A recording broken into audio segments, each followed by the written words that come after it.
Good morning, all of you. This is your class of physics for class 12th.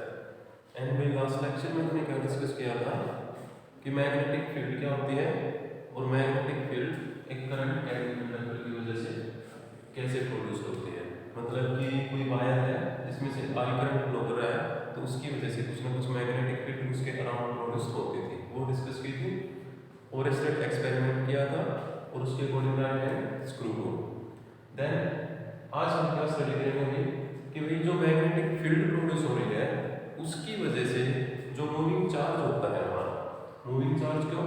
क्योंकि magnetic field कभी भी charge जब rest पे होता है तब प्रोड्यूस नहीं होती है, तो उसकी वजह से अब कौन सा फोर्स या कितना फोर्स एक्सपीरियंस करेगा या किस डायरेक्शन में करेगा हमें वो निकालना है।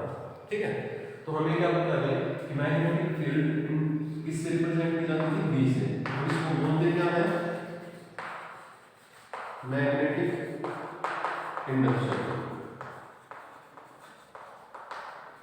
ठीक है, और ये क्या होते हैं? Vector quantity. क्लियर है ये चीज? तो अब हम आज क्या डिस्कस करेंगे? फोर्स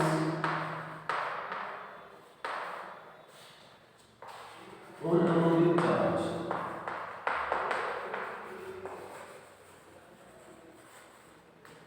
ड्यू टू या इनविजिबल इन मैग्नेटिक फील्ड।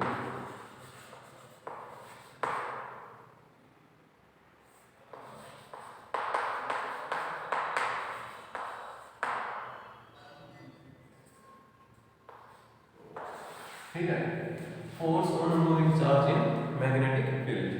अब हमें इसके लिए करना क्या है? हमें सबसे पहले कंसीडर करना है एक चार्ज। जो चार्ज है वो कंसीडर करेंगे और उसके अकॉर्डिंग हम फिर उसकी रिप्रेजेंटेशन निकालते हैं। तो हमने क्या कंसीडर किया भाई कि भाई एक चार्ज यहाँ पे, let us consider point charge and moving with velocity in a plane. ठीक है, देन मान लो this is x axis, this is y axis and this is z axis. X, y and z are mutually perpendicular to each other. We know that. And if it makes an angle theta with x axis, तो हम क्या consider करते हैं भाई कि मान के चलो जो b है वो x axis के अलॉन्ग एक्ट कर रही है, तो फोर्स इसके तो परपेंडिकुलर रिप्रेजेंटेशन है, तो फोर्स y के अलॉन्ग एक्ट करता है। ठीक है, तो अब हम क्या करते हैं कि इस v को अगर हम दो कंपोनेंट में रिजोल्व करते हैं, क्योंकि v एक प्लेन में है और रिजल्टेंट रिप्रेजेंटेशन में है, तो इसको दो कंपोनेंट में रिजोल्व किया तो एक कंपोनेंट तो होगा इसका x के अलॉन्ग जिसको vx बोल सकते हैं, और एक मान लो vz के अलॉन्ग जिसको क्या बोल सकते हैं? vz। इनकी वैल्यूज क्या होगी? 11th में स्टडी किया था आपने, resolving component along the angle वो क्या होता है? v of cos theta. ठीक है, और ये क्या हो जाएगा? v of sin theta. मतलब क्या? इस वेलोसिटी वेक्टर के दो कंपोनेंट हो गए, along the field v cos theta and perpendicular to the field v sin theta. और हमारा जो ये फोर्स एक्सपीरियंस होगा यहाँ पे ये डायरेक्टली प्रोपोर्शनल या इनवर्सली प्रोपोर्शनल होगा। मतलब किस किस के होगा? कुछ रिलेशन निकलेंगे हमारे। तो देखो फोर्स किस पर डिपेंड करता है? चार्ज पे। अगर चार्ज का मैग्नीट्यूड बढ़ेगा तो फोर्स भी बढ़ेगा। क्यों? क्योंकि चार्ज का मैग्नीट्यूड बढ़ेगा तो current flowing through the circuit बढ़ेगा, और करंट बढ़ेगा तो मैग्नेटिक फील्ड बढ़ेगी, और मैग्नेटिक फील्ड बढ़ेगी तो फोर्स बढ़ेगा। ठीक है, तो हम यहाँ से क्या मानते हैं कि ये जो हमारा फोर्स है वो डायरेक्टली प्रोपोर्शनल होता है चार्ज के, charge moving in the magnetic field. And कहीं फोर्स मैग्नेटिक फील्ड में क्या होगा? Directly proportional. ठीक है, और perpendicular to the velocity vector, sorry directly proportional होगा वेलोसिटी वेक्टर के। बट कौन सा velocity vector? Which is perpendicular to the magnetic field, because the velocity of the charge particle is not acting along the direction of magnetic field. So perpendicular direction वाला velocity vector लेंगे हम, तो b के perpendicular कौन सा velocity vector है? v sin theta. तो f is directly proportional to v sin theta. ठीक है, ये इक्वेशन हो गई हमारे पास में ये। तो हमने क्या करना है? इन तीनों इक्वेशंस को कंबाइन कर देंगे। ठीक है, बाय कंबाइनिंग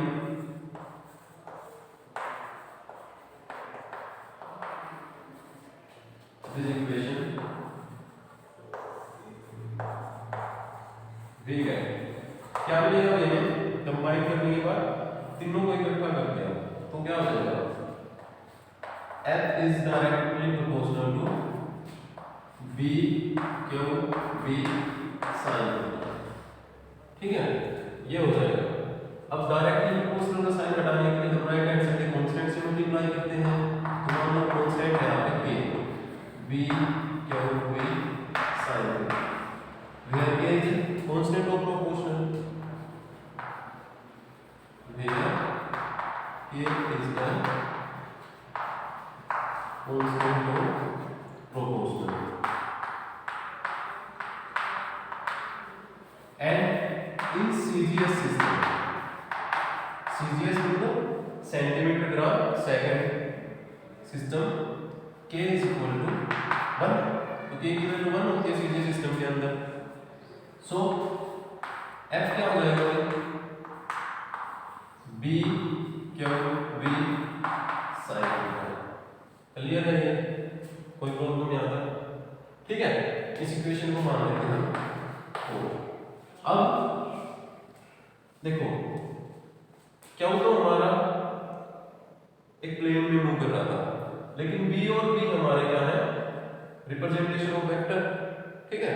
तो हम इसको क्या बोल सकते हैं भाई, देखो क्या वो हमने ऐसे रख दिया और B B sin थीटा किया, ठीक है। अब देखो मैग्नेटिक फील्ड और वेलोसिटी वेक्टर दोनों क्या है हमारे, वेक्टर क्वांटिटी, और वेक्टर क्वांटिटी के साथ साइन लगा हुआ है, तो हम इसको क्या लिखते हैं, क्रॉस प्रोडक्ट ऑफ दो वेक्टर। देखो हमें पता है कि भाई A और B अगर दो कोई वेक्टर हैं तो हम इनकी क्रॉस प्रोडक्ट को ऐसे लिखते हैं, magnitude of A magnitude of B and sine of the angle between them, ये होती है दो वेक्टर की cross product A B sin theta. तो ऐसे ही B B sin थीटा को हम क्या लिख सकते हैं, B क्रॉस B, ठीक है, कोई प्रॉब्लम इसमें। तो हम क्या लिख देंगे भाई, F is equal to Q B cross B, ठीक है, इन टर्म्स ऑफ वेक्टर आ जाएगा, इन टर्म्स ऑफ वेक्टर, ठीक है। तो देखो ये हो गया हमारा force experienced due to magnetic field on any moving charge, इस चार्ज पे ये फोर्स एक्सपीरियंस करेगा हमारा। तो यहां से हम मैग्नेटिक फील्ड को भी डिफाइन कर सकते हैं, कैसे, F क्या है, B Q B, B क्या हो जाएगा F by Q B, ठीक है। तो B की वैल्यू क्या है, F by Q B, और अगर हम ये मान के चले हमें मैग्नेटिक फील्ड को डिफाइन करना है तो हम इस इक्वेशन से करेंगे, कैसे करेंगे, देखो अगर हम एक unit positive test charge consider करते हैं और जो यूनिट वेलोसिटी से मूव कर रहा हो तो हमारा फोर्स किसके इक्वल हो जाएगा, देखो एक बार ध्यान से देखना कि भाई if Q is equal to 1 and B is equal to 1, Q 1 है और B भी 1 है, then F is equal to B, तो हमें क्या पता लग गया यहाँ से कि भाई फोर्स हमारा मैग्नेटिक फील्ड के इक्वल आ गया। कब आया है लेकिन, कि जब एक यूनिट पॉजिटिव टेस्ट चार्ज की यूनिट है हमारा मूविंग विद यूनिट वेलोसिटी, ठीक है, और in a perpendicular direction to the magnetic field, कौन सी डायरेक्शन में है, परपेंडिकुलर डायरेक्शन में। तो हम क्या लिख सकते हैं यहाँ मैग्नेटिक फील्ड को, एक तरह से B को हम क्या लिख सकते हैं भाई कि the magnetic field induction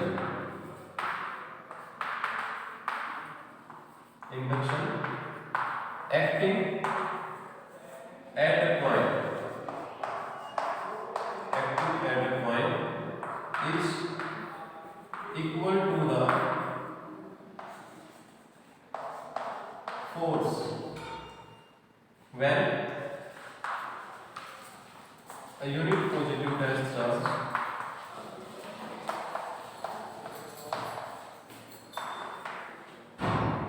charge moving with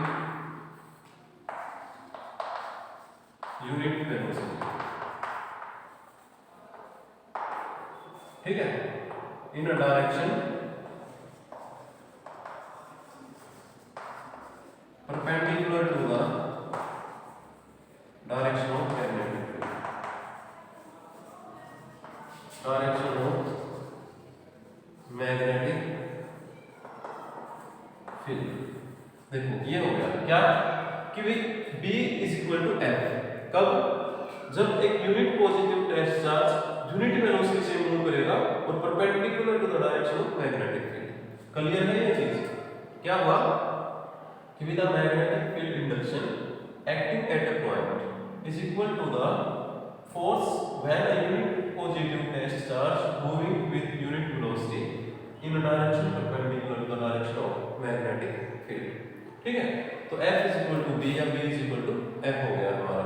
अब यहाँ से हम क्या पता लगा सकते हैं? देखो ये क्लियर है, इसको उतार देगा मुझे।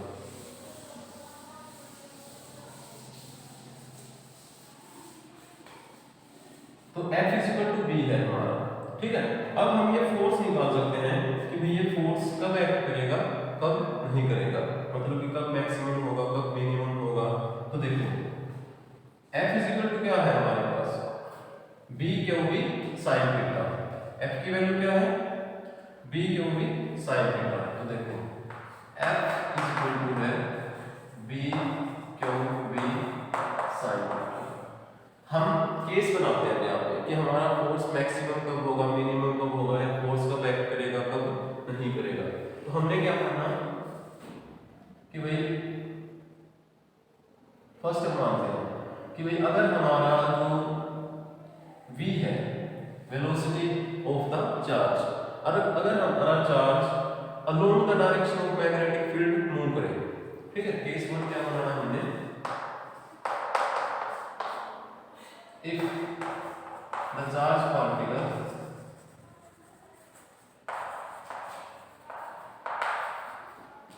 moving along or opposite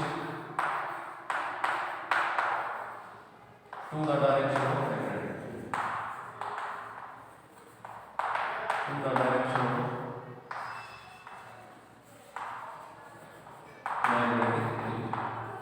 तो देखो क्या होगा भाई, अगर हमारा ये चार्ज पार्टिकल या तो इस डायरेक्शन में मूव कर रहा होता या फिर से अपोजिट में, अगर इस डायरेक्शन में मूव कर रहा होता हमारा ये यहाँ चला जाता तो थीटा की वैल्यू क्या आ जाती, 0।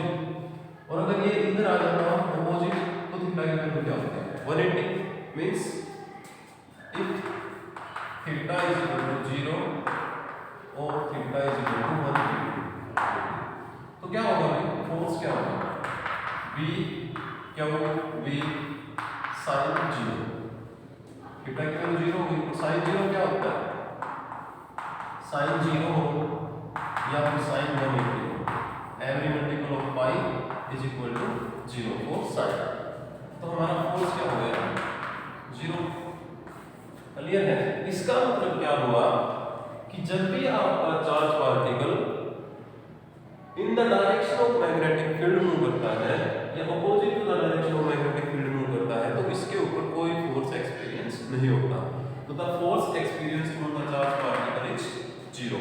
तो केस 1 ये था आपका। अब दूसरी चीज क्या होती है भाई, अगर ये चार्ज पार्टिकल मूव ही ना करे, if the charge particle is at rest, if the charge particle is at rest, मतलब कि अगर फील्ड के अंदर रख रखा है चार्ज पार्टिकल रेस्ट पे है, मींस v की वैल्यू क्या होगी, 0। तो फोर्स क्या होगा भाई, b q B sine theta, और v क्या है, 0 है, तो फोर्स फिर से क्या होगा, 0। तो यहां से एक चीज और मिल गई आपको कि भाई जो मैग्नेटिक फील्ड होती है वो सिर्फ एक मूविंग चार्ज पे फोर्स लगाती है। किस पे फोर्स लगाती है, सिर्फ एक मूविंग चार्ज पे। When the charge is at rest then no force is experienced on it by the magnetic field. कैसे कि हम मान के चलते हैं, देखो कि जैसे ये एक वायर है A से B, अगर हम इसको किसी सेल से कनेक्ट करते हैं, मान लो इसमें से करंट चल रहा है बी से ए डायरेक्शन में, ठीक है, और हमने इसके पास में एक चार्ज पार्टिकल रखा रेस्ट पे। जब ये चार्ज पार्टिकल रेस्ट पे है तो ये यहाँ पे इसको कोई अट्रैक्शन या रिपल्शन नहीं करेगा। क्यों? क्योंकि चार्ज पार्टिकल रेस्ट पे सिर्फ इलेक्ट्रिक फील्ड की वजह से मूव कर सकता है, लेकिन जब ये चार्ज पार्टिकल रेस्ट पे है तो इस पे कोई भी फोर्स एक्सपीरियंस नहीं करेगा। हाँ, अगर हम इस चार्ज पार्टिकल को वेलोसिटी दे देते हैं, very non velocity v, then क्या होगा, आपने तो इसको स्ट्रेट मूव कराया है, स्ट्रेट वेलोसिटी से मूव कराया है, लेकिन इस वायर के अराउंड जो मैग्नेटिक फील्ड है उसकी वजह से इसका पाथ क्या हो जाएगा, थोड़ा चेंज हो जाएगा। तो इसका मतलब इसने इस वायर से जो करंट फ्लो कर रहा है उसकी वजह से जो मैग्नेटिक फील्ड प्रोड्यूस हुई है उसने इस चार्ज पे फोर्स एक्सपीरियंस किया। ठीक है, तो इसका मतलब मुझे क्या पता लगा कि जब चार्ज पार्टिकल रेस्ट पे है तो मैग्नेटिक फील्ड कोई फोर्स उस पे एक्सपीरियंस नहीं करती, तो the magnetic force is zero. And अगर चार्ज पार्टिकल मूव कर रहा है तो ही मैग्नेटिक फील्ड उस पे कोई ना कोई फोर्स एक्सपीरियंस कर सकती है, और अगर वो मूव कर रहा हो इन द डायरेक्शन ऑफ फील्ड तो भी फोर्स क्या होगा, जीरो। तो फोर्स मैक्सिमम कब होगा, फोर्स मैक्सिमम होगा व्हेन sin थीटा 1 हो, और sin थीटा 1 कब होता है, थीटा 90 पे। तो केस थर्ड है क्या कि भाई if sin theta is equal to 1 then theta is equal to 90 degree, so force क्या हो जाएगा, b क्यू v, और sin 90 और sin 90 1 होता है, तो f इज इक्वल टू क्या आ गया, b क्यू v। तो ये थर्ड हो गया हमारा। तो force zero when theta is 0 और 180, force zero when the charge is at rest, and force is maximum when the charge is moving in a direction perpendicular to the direction of magnetic field. मतलब कि अगर आपका charge particle इस magnetic field की डायरेक्शन के perpendicularly move करता है तभी आपका force on that charge particle in magnetic field maximum होगा। क्या होगा, मैक्सिमम। चलिए ये चीज, अब बात आती है कि इसकी डायरेक्शन किससे निकाल सकते हैं हम, इस फोर्स की, किसकी, calculation for the direction of force. ठीक है, तो ये तो था इसका magnitude, zero when charge particle and the velocity vector makes an angle zero, तो थीटा इज 0 और 180, तो फोर्स हो गया जीरो।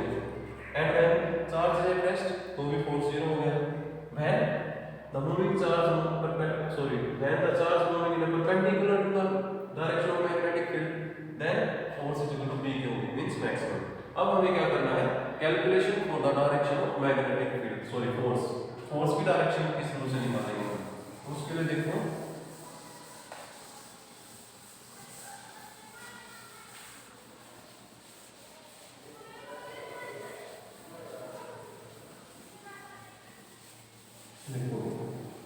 क्या है, डायरेक्शन ऑफ फोर्स। तो जो डायरेक्शन ऑफ फोर्स है वो गिवन है by Fleming left hand rule. किससे, Fleming left hand rule. Fleming left hand rule से गिवन है आपकी direction of force which experienced by the magnetic field on a charge। ठीक है, तो इसके अकॉर्डिंग आपको क्या पता लगा भाई कि इस रूल ने बोला क्या है, एक्चुअली ये रूल है क्या, फ्लेमिंग लेफ्ट हैंड रूल क्या होता है। देखो इसमें हम क्या करते हैं, हमारा लेफ्ट हैंड लेते हैं, तो left hand thumb, first finger and central finger, ठीक है, इन तीनों को एक दूसरे के परपेंडिकुलर लगा देंगे, म्यूचुअली परपेंडिकुलर, मतलब इसके और इसके बीच में भी 90 डिग्री लेंगे, इसके और इसके बीच में भी 90 डिग्री लेंगे, और सेंट्रल फिंगर और थंब के बीच में भी 90 डिग्री लेंगे। तो ये क्या कहता है कि जब ये तीनों म्यूचुअली परपेंडिकुलर होंगे एक दूसरे के, तो thumb, first finger and central finger किस किस चीज को पॉइंट आउट करेंगे, तो ये बोलता है थंब पॉइंट आउट करेगा फोर्स को, किसको, फोर्स को, फर्स्ट फिंगर पॉइंट आउट करेगी डायरेक्शन ऑफ मैग्नेटिक फील्ड, ठीक है, and the central finger point out the direction of current. किसी भी सर्किट में जब आप इसको लगाओगे तो ये होगा।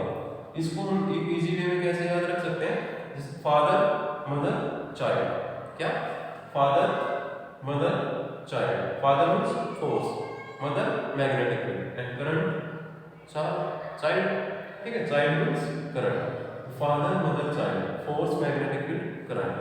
तो फ्लेमिंग लेफ्ट हैंड रूल होता क्या है, यही है कि if we stretch the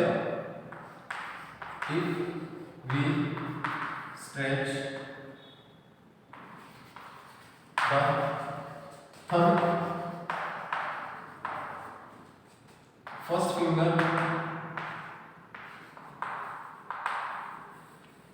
and the central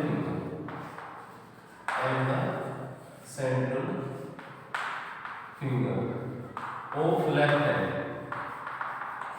left hand है ये जरूर याद रखना, ठीक है, क्योंकि इसमें राइट लेफ्ट का बहुत चक्कर होता है, तो लेफ्ट हैंड है फिलहाल क्या हमने planning left hand, finger of left hand mutually perpendicular to each other, mutually perpendicular to each other, then the thumb point out the direction of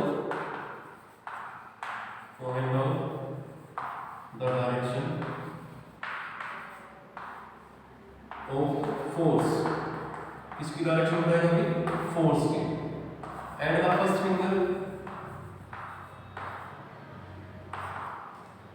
finger point out the direction of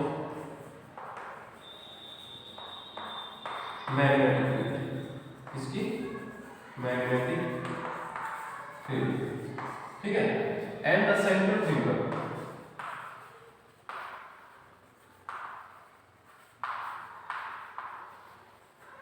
point out the direction of current, the direction of current।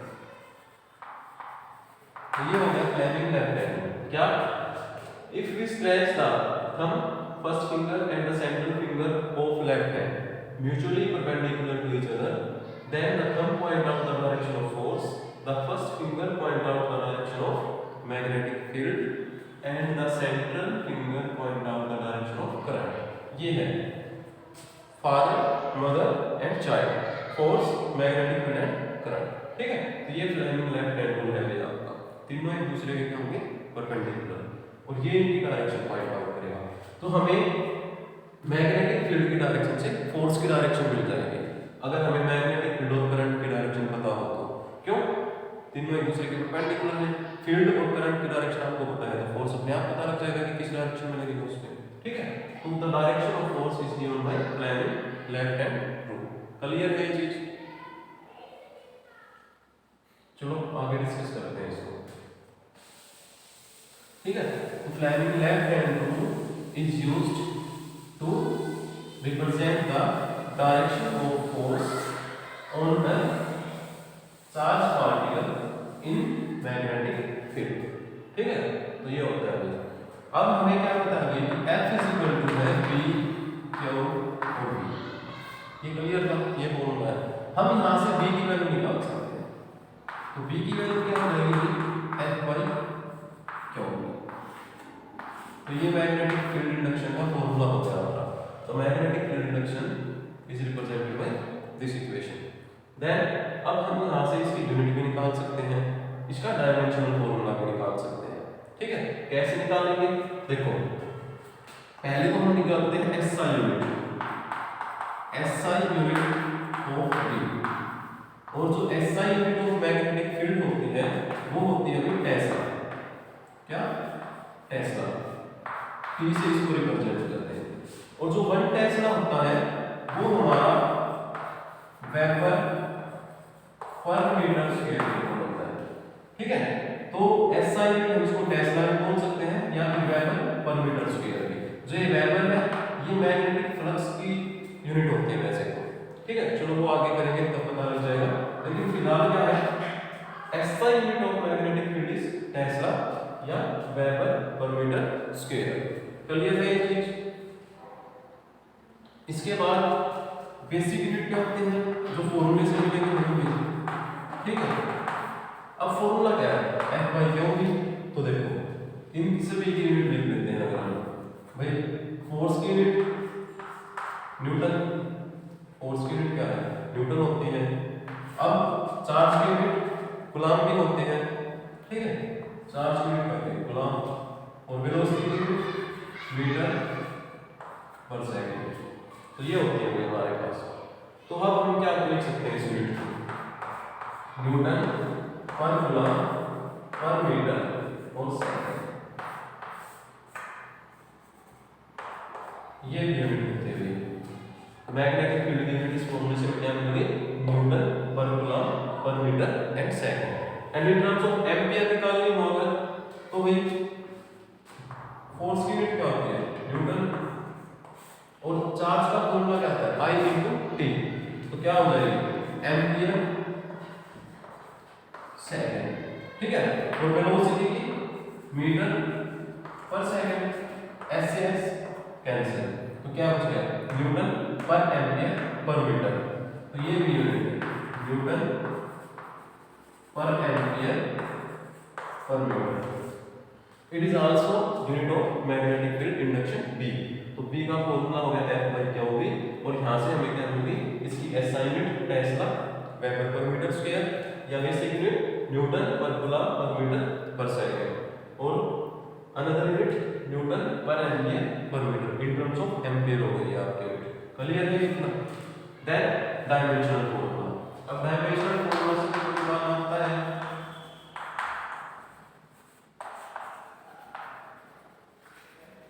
11th class से study कर रहे हैं हम लोग, तो क्या है V = F/v।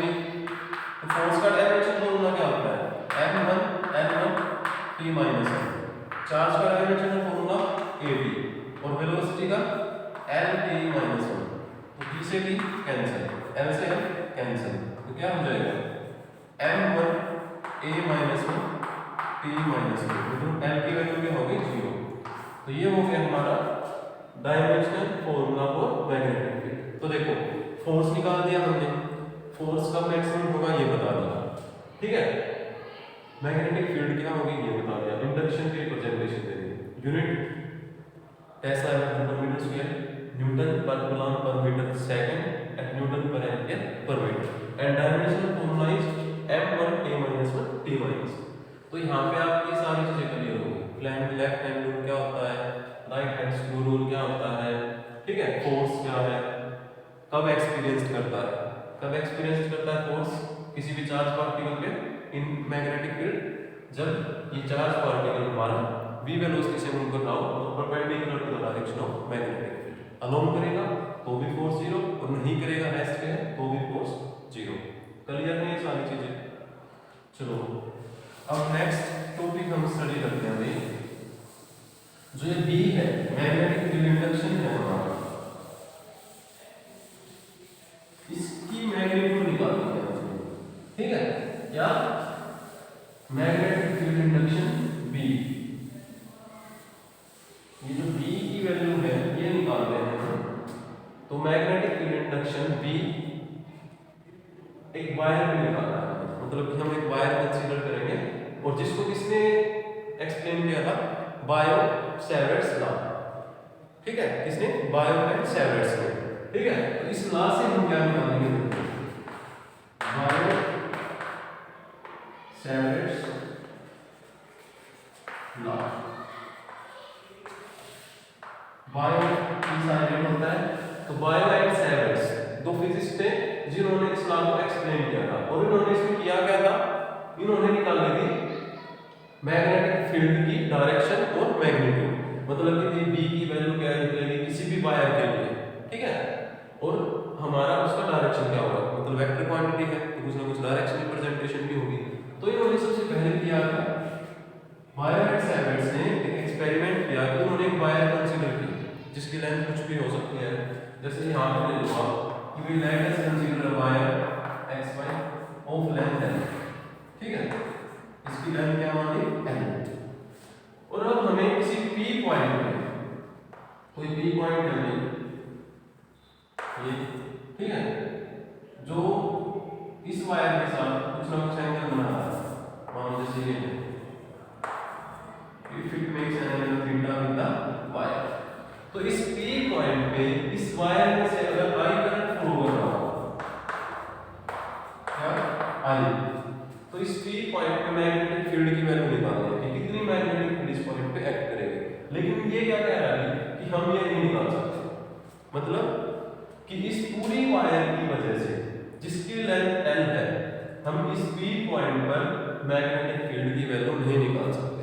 ठीक है, तो क्या निकाल सकते हैं भाई, क्या इस पूरी वायर की वजह से कितनी होगी वो तो हमें नहीं पता भाई, कहीं पे कितनी, कहीं पे कितनी, कहीं पे कितनी है।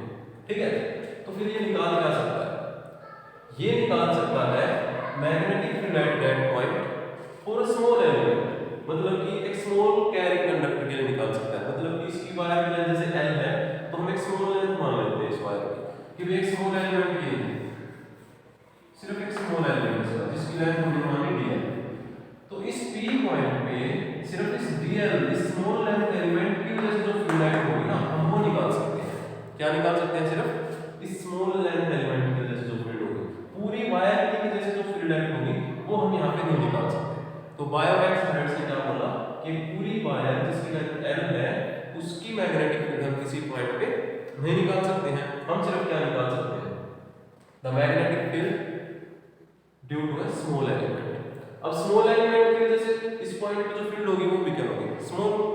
तो इसका मतलब यहाँ पे जो फील्ड लाइन लिखा है उसको भी क्या रिप्रेजेंट करेंगे, स्मॉल रिप्रेजेंटेशन। जैसे dv मान लिया हमने, क्या मान लिया, dv, क्योंकि भी पूरी वायर से अगर v फील्ड एक्ट करेगी, पूरी वायर जिसकी लेंथ L है उससे v फील्ड एक्ट करेगी इस P पॉइंट पे, तो हम क्या मानते हैं कि भाई स्मॉल एलिमेंट से इस P पॉइंट पे जो फील्ड एक्ट करेगी वो क्या होगी, स्मॉल, तो dv मैग्नेटिक फील्ड हो गई। तो हमें इस dv की वैल्यू निकाल सकते हैं हम यहाँ से, और स्मॉल एलिमेंट में निकाल दें तो उसके बाद हम इसको इंटीग्रेट कर सकते हैं थीटा के रिस्पेक्ट में, कैसे भी करके निकाल लेंगे। चलो पहले इसको डिस्कस करते हैं। तो देखो बायो एंड सेवर्ट्स ने क्या कहा, मतलब एक स्टेटमेंट दी उन्होंने कि भाई जो हमारी स्मॉल मैग्नेटिक फील्ड है, स्मॉल मैग्नेटिक फील्ड जिसमें हमने ये कंसीडरेशन किया है कि भाई late us consider wire of length L and a point P at a distance of R। इस डिस्टेंस को हमने क्या मान लिया, R from the wire and makes an angle theta with the wire.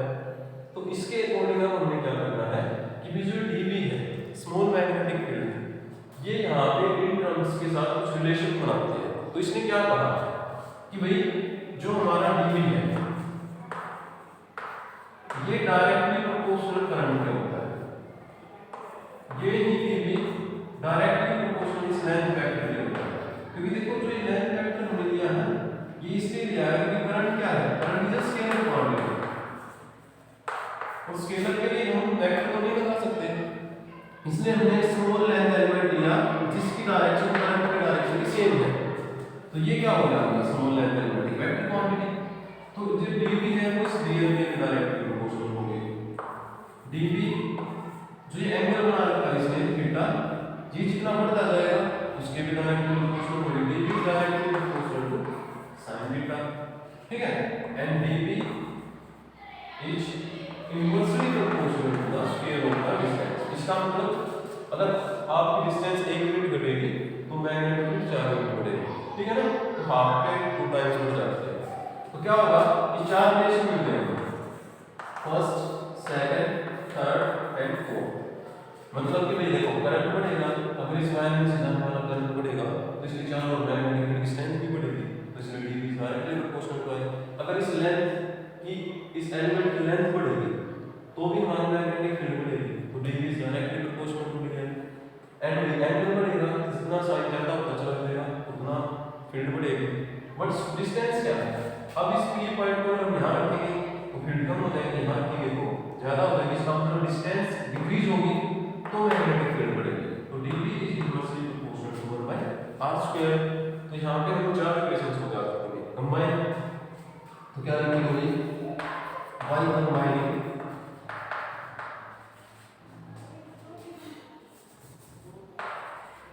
Equation 1, 2, 3 and 4 दी गए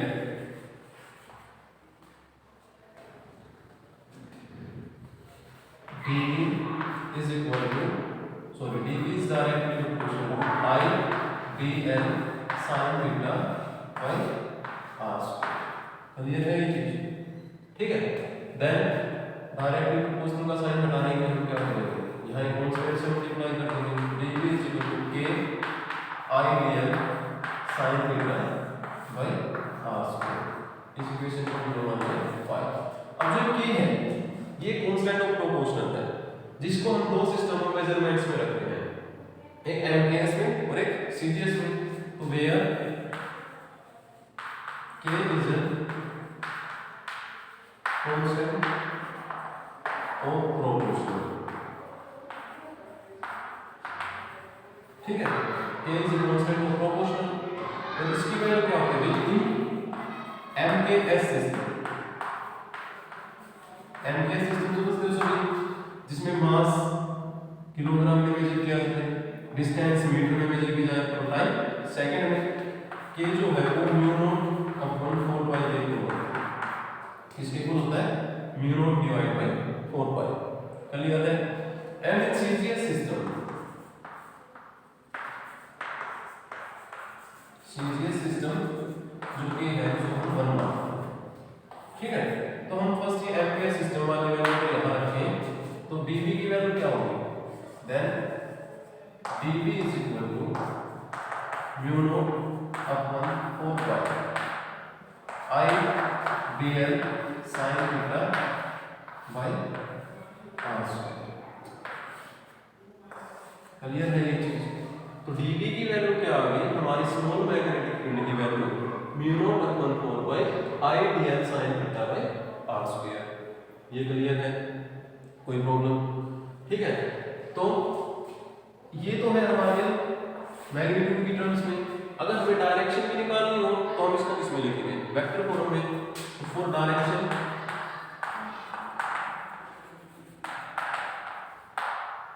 dv in terms of vector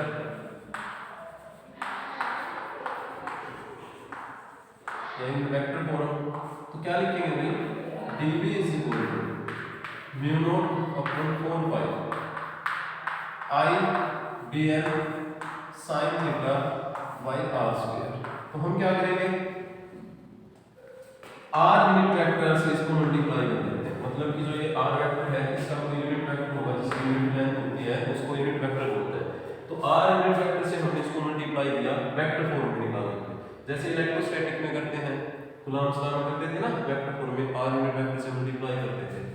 तो इस unit vector की वैल्यू हमें पता है क्या होती है, क्या, mu naught upon 4 pi i dl sin theta bye r2 into r। क्यों? क्योंकि b यूनिट वेक्टर का फॉर्मूला क्या होता है, वेक्टर अपॉन इट्स मैग्नीट्यूड। ये r यूनिट वेक्टर क्या था, r वेक्टर बाय मैग्नीट्यूड। तो इसकी वैल्यू लगती है यहाँ पे r बाय r, तो r क्यूब और ऊपर क्या है r वेक्टर, ठीक है। तो यहाँ पे क्या हो गया हमारा, I तो हमारी स्केलर क्वांटिटी का करंट, तो dl है हमारा दूसरा वेक्टर, तो dl sin थीटा का, तो हम इसको क्या लिखेंगे भाई, dv is equal to mu naught upon 4 pi i dl r sin theta, ठीक है। मतलब यहाँ पे हम कभी इस के वेक्टर साइन नहीं लगा सकते, तो r क्यूब। अब देखो ये दो वेक्टर है dl और r, ठीक है, dl ये रहा और r ये रहा, इनके बीच में एंगल थीटा है। तो दो वेक्टर्स और उनके बीच में कुछ थीटा साइन के साथ लगता है, तो कौन सी प्रोडक्ट होगी, क्रॉस प्रोडक्ट, क्योंकि a क्रॉस b को हम क्या लेते हैं, a b sin थीटा। तो dl क्रॉस r को क्या लिखेंगे, dl r sin थीटा।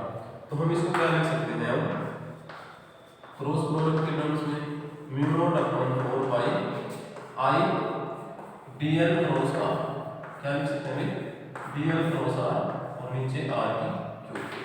तो ये आ गया आपका magnetic field induction in terms of vector quantity, मतलब या इन वेक्टर फॉर्म। तो mu naught upon 4 by i dl cross r, मतलब dl r sin थीटा, इसको हम लिखेंगे dl क्रॉस r, नीचे क्या हो गया r की क्यूब। इतना क्लियर है? कोई प्रॉब्लम? तो ये आ गया हमारा मैग्नेटिक फील्ड इंडक्शन, ठीक है, किसकी टर्म्स में, इन वेक्टर टर्म्स। हमें ये रिप्रेजेंटेशन की जैसे म्यू नॉट है, तो हमें सिर्फ इससे मतलब है dl क्रॉस r से। अगर इसके बीच में एंगल होगा तो हमें इसी से पता लग जाएगा कि भाई हमारे लेंथ एलिमेंट और एरिया वेक्टर में कौन सी रिप्रेजेंटेशन है, ठीक है। और जो ये म्यू नॉट अपॉन 4 पाई है, तो जो यहाँ पे म्यू नॉट है ये क्या होती है हमारी, ये होती है magnetic permeability of free space. जैसे एप्सिलॉन नॉट होता था ना क्या, electric permeability of free space, तो यहाँ पे ये होती है magnetic permeability of free space, मतलब कि फ्री स्पेस की मैग्नेटिक परमिएबिलिटी क्या होगी, ठीक है। ये अभी हमें याद है परमिएबिलिटी के बारे में हम पढ़ेंगे इससे नेक्स्ट चैप्टर में, मतलब कि इसके फेरोमैग्नेटिक और डायमैग्नेटिक सब्सटेंस जहां पे होते हैं वहां पे।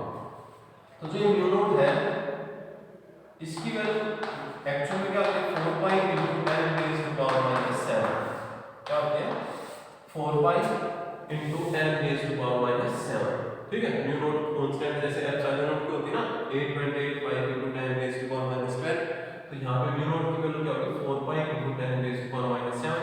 लेकिन अगर हम इसकी यूनिट निकाल देंगे, इसमें कुछ यूनिट तो होगी ना वैल्यू की, तो वो यूनिट हम कहां से निकाल सकते हैं, इसके फॉर्मूले से, किसी से निकालो, जैसे इससे निकालो, क्या निकालोगे, देखो dv इज इक्वल टू क्या है mu naught upon 4 pi i dr cross r,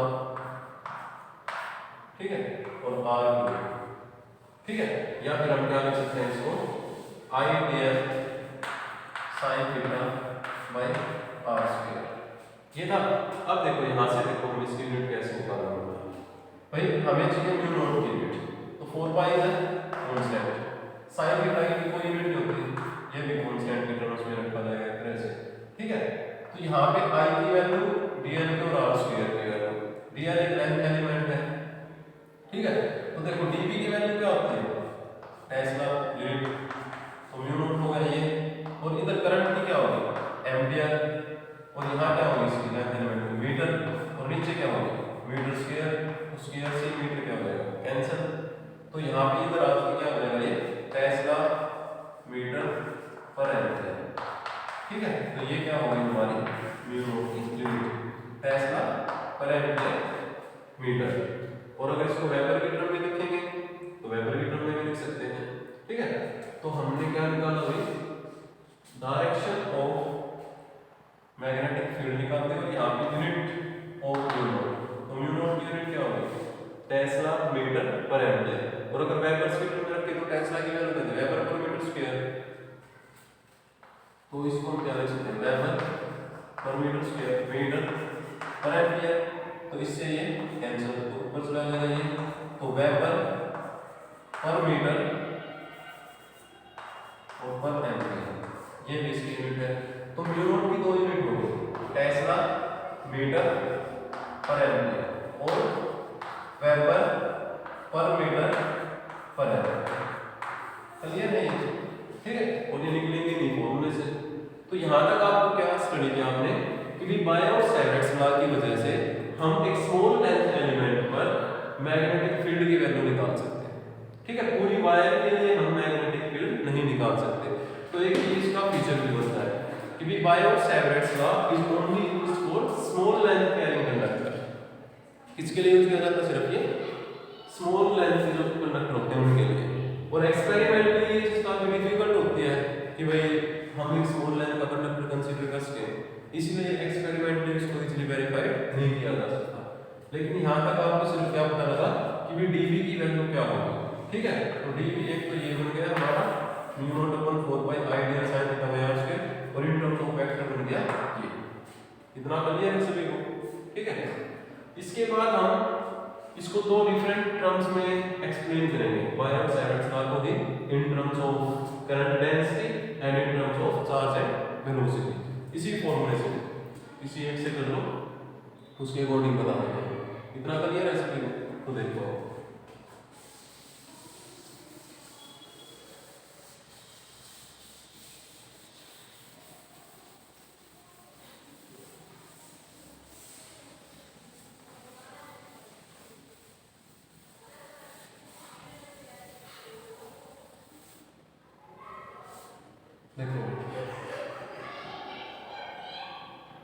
बायो-सैवर्ट्स law का रिजल्ट क्या आया था dv is equal to mu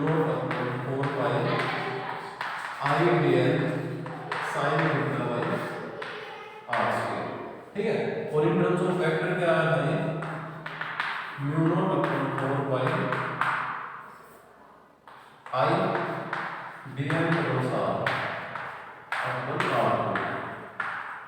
अगर हम इस किसी भी एक इक्वेशन में b की वैल्यू अगर हमें निकालें, यहाँ db है, अगर हमें b निकालना तो हम क्या करेंगे, इंटीग्रेट कर सकते हैं इस इक्वेशन को, क्योंकि d की वैल्यू इंटीग्रेशन क्या होगा b, तो एक तरह से अगर b की वैल्यू निकालें तो क्या integration of mu naught upon 4 pi I dn cross r upon r। ठीक है, तो अब हम क्या बोलते हैं, ये तो हम बाद में निकालेंगे, magnetic field induction due to a straight wire carrying conductor और फाइनाइट है, तो इससे नेक्स्ट टॉपिक होगा। लेकिन यहाँ पे हम क्या कह सकते हैं कि ये जो बायो-सावर्ट्स लॉ का जो रिजल्ट है ये किस किस के क्रम में है, लेंथ एलिमेंट ऑफ आर के क्रम में।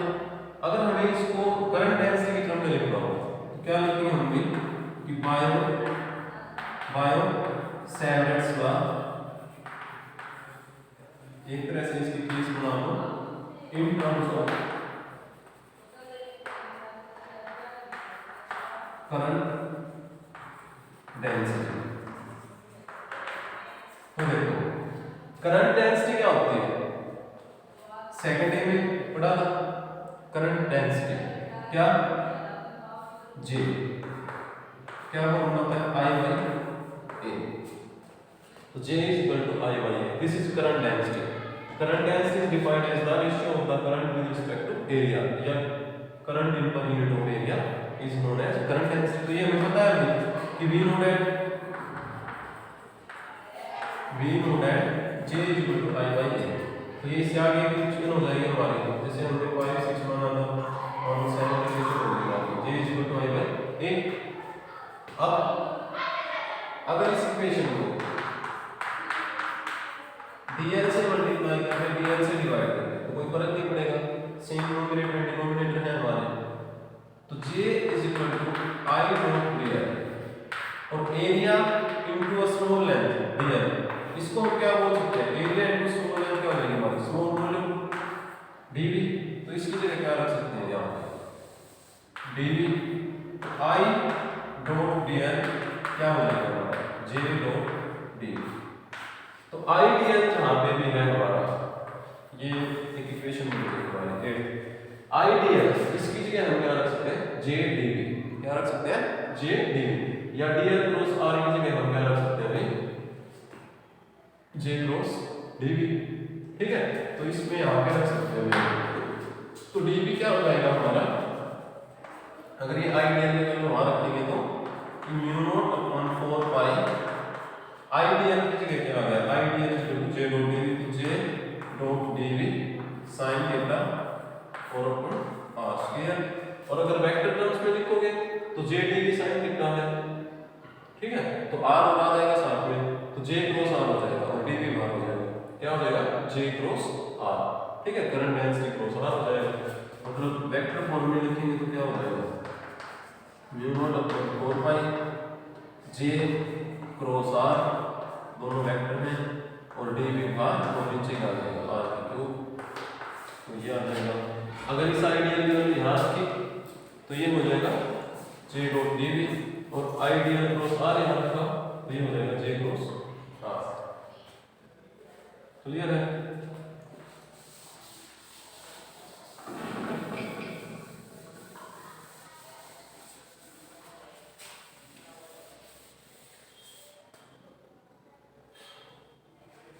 इसके बाद है Biot Savart's law in terms of charge and velocity.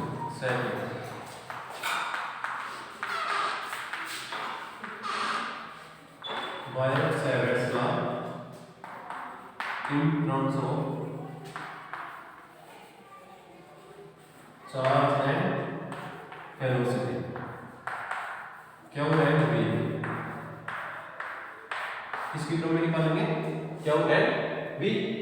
तो देखो अभी यही आइडियल है हमारे पास, इसी फॉर्मूले को हम चार्ज और वेलोसिटी की टर्म में अगर रखें तो हमें चार्ज का फॉर्मूला रिप्रेजेंट करना पड़ेगा करंट और टाइम की टर्म में। ठीक है, तो हमें क्या पता है, देखो कि I क्या होता है dq by dt, मतलब rate of change of charge with respect to time, या फिर हम इसको q by t भी लिखते हैं। ठीक है, तो अगर हम क्या करें डी क्या होगा, dt है हमारा, ठीक है। और हम इसको सेम रिप्रेजेंटेशन वही dl से मल्टीप्लाई करें, dl से डिवाइड करें, ठीक है, dl और dl, तो कोई फर्क नहीं पड़ेगा इसमें। इस dl को इधर ले आए तो क्या हो गया, I dl is equal to small charge है, चार्ज तो वही है, क्यों रख लो इसको, तो क्यों इनटू dl बाई dt, ठीक है। तो I dl की वैल्यू क्या आ गई, क्यों इनटू dl बाई dt, और I dl की वैल्यू आ गई क्यों, तो dl by dt rate of change of length with respect to time is velocity, क्या होती है वेलोसिटी। तो I dl की जगह हम क्या रख सकते हैं, क्यों डॉट v, तो यही इक्वेशन है आपकी। इसमें क्या करोगे, dv is equal to u dot of 4 pi I dl की जगह क्या आएगा, क्यों v sin theta upon r square, ठीक है। और यही वेक्टर फॉर्म में होगा आपका, अगर वेक्टर फॉर्म में होगा तो u डॉट अपॉन 4 पाई, ठीक है, v क्रॉस r हो जाएगा आपके वहां पर, और क्यों यहाँ पे है r स्क्वायर हो जाएगा। तो ये हो गया आपका मैग्नेटिक फील्ड इंडक्शन या bio-Savart's law in terms of charge and velocity, मतलब आइडियल की जगह पे क्या वो नोट भी आ जाएगा, यहां से हमें दिखाता है। क्लियर है ये चीज, ठीक है। तो इसके बाद जो आपका आता है वो है Biot Savart's law in terms of magnetic intensity, और दूसरी चीज है कि magnetic field induction due to a current carrying wire, straight current carrying wire of finite length, ठीक है। वो आपका नेक्स्ट पीरियड में करेंगे। आज के लिए इतना ही है, समझ में आ गया हो, इसको उतार लेना, ठीक है। Thank you.